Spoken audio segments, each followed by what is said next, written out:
جہاں پولیس لگائے گی وہاں لگوں گا، جہاں واپڑا بھیجے گا وہاں جاؤں گا، جہاں فوج بھیجے گی وہاں جاؤں گا، جہاں حکومت بھیجے گی وہاں جاؤں گا۔ اسی کا نام بندگی ہے، اسی کا نام بندگی ہے۔ صرف نماز مراد نہیں، روزہ حج زکوٰۃ مراد نہیں، 24 گھنٹے کی زندگی میں اللہ کا بندہ بن جا۔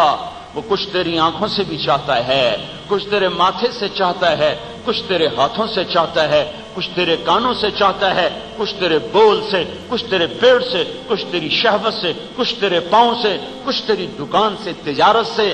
ہر چیز میں اللہ کچھ چاہ رہا، یہ کر دے یہ نہ کر۔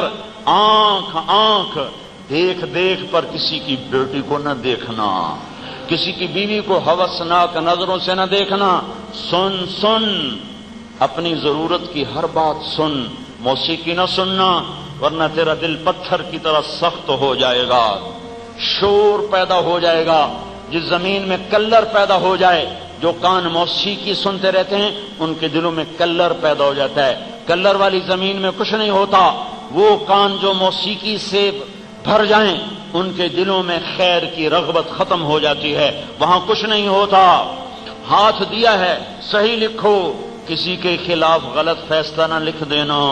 آج قلم تیرے ہاتھ میں ہے، اس کی قیمت نہ لگانا، اس کو بیچنا نہیں، میں تیرے قلم کی قیمت لگاؤں گا، اس قلم کو فروخت نہ کرنا۔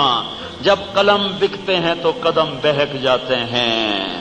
جس قوم کے قاضی کا قلم بک جائے، جس قوم کے افسر کا قلم بک جائے تو پھر اس قوم کی نسل کے قدم خود بہک جاتے ہیں، کیونکہ حرام رزق قدموں کو بہکا دیتا ہے، قدموں کو جماتا نہیں ہے۔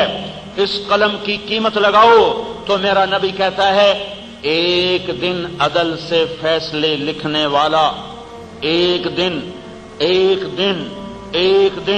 عدل کے فیصلے لکھنے والا مسجد کے 60 سال کی عبادت کرنے والے سے زیادہ بہتر ہے۔ ایک دن کا عدل، وہ عدل جج کرے، وہ عدل ایس پی کرے، وہ عدل ایس ایچ او کرے، وہ عدل ڈی سی او کرے، وہ عدل ناظم کرے، وہ عدل چیف جسٹس کرے، وہ عدل ہائی کورٹ کا جج کرے، وہ عدل سپریم کورٹ کا جج کرے، وہ وزیر اعلیٰ کرے یا وزیر کرے، وزیر اعظم کرے یا صدر کرے، وہ جرنیل کرے یا سپاہی کرے۔ ایک دن کا عدل 60 سال کی عبادت سے بہتر ہے۔ ایک دن کا عدل 60 برس کی عبادت سے بہتر ہے۔ جس قوم سے عدل مٹ جائے وہ قوم تباہ ہو جاتی ہے۔ میرے بھائیوں، گاڑی کے پہیوں سے عدل نہ کرو نا، ایک ٹائر میں 2 پاؤنڈ ہوا زیادہ کر دو، بس زیادہ نہیں، صرف 2 پاؤنڈ، تو وہ 1.5 کروڑ کی گاڑی ہو کر بھی تمہیں کہے گی کہ تم نے میرے ساتھ ناانصافی کی ہے، وہ آپ کو تھکائے گی، کبھی ادھر جائے گی کبھی ادھر جائے گی، تمہیں مجبور کرے گی ہوا برابر کرو۔ صرف 2 پاؤنڈ کے فرق پر 1.5 کروڑ یا 1.5 لاکھ ہو، گاڑی نے مجھے تھکا دیا، مجھے انبیلنس کر دیا۔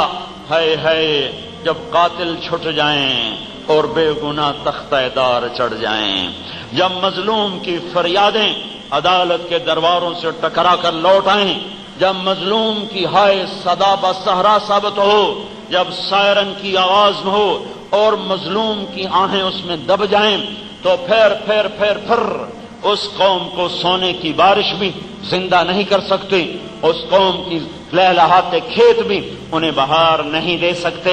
ہماری ریڑھ کی ہڈی عدل ہے، معیشت نہیں۔ جس کو دیکھو معیشت، ہاں ہم فقر سے پناہ مانگتے ہیں، ہمارے نبی نے بھی فقر سے پناہ مانگی، لیکن میں یہ بتا دوں جس قوم میں عدل مٹ جائے انہیں سونے چاندی کے گھروں میں بھی چین نہیں آتا، اور جس قوم کے حکمران عادل ہوں، قاضی عادل ہوں، افسران عادل ہوں، وہ جھونپڑوں میں بیٹھ کر بھی مزے کرتے ہیں۔ ایک عیسائی کہنے لگا حضرت عمر کے دور میں آج میں بڑے مزے میں ہوں، آج مسلمان کو اللہ کا خوف ہے، وہ تو اس لیے ظلم نہیں کرتا، اور کافر کو عمر کے کوڑے کا خوف ہے، وہ اس لیے ظلم نہیں کرتا، آج میں بڑے مزے میں ہوں۔ ظالم کی فریاد مظلوم کی فریاد سیدھی اللہ کے عرش کے ساتھ جا کے ٹکراتی ہے۔ میرے نبی نے فرمایا مظلوم کی بد دعا سے بچنا، مظلوم کافر بھی ہوگا تو اللہ کا ہر عرش اس کے لیے ہل جائے گا، کپ کپا جائے گا۔ ماں باپ کی بد دعا سے بچنا کہ اللہ کا عرش تھر تھرا جاتا ہے جب ماں کے آنسو بہتے ہیں بے بسی کے ساتھ، جب باپ ہائے کرتا ہے بے بسی کے ساتھ اور اس کی اولاد بدماش ہو کر اس سے ٹکراتی ہے تو یہ ہائے یا آنسو یا زمین آسمان کو آگ لگا دیتے ہیں۔ میرے نبی نے فرمایا، ان سے پوچھا گیا یا رسول اللہ قیامت کب آئے گی؟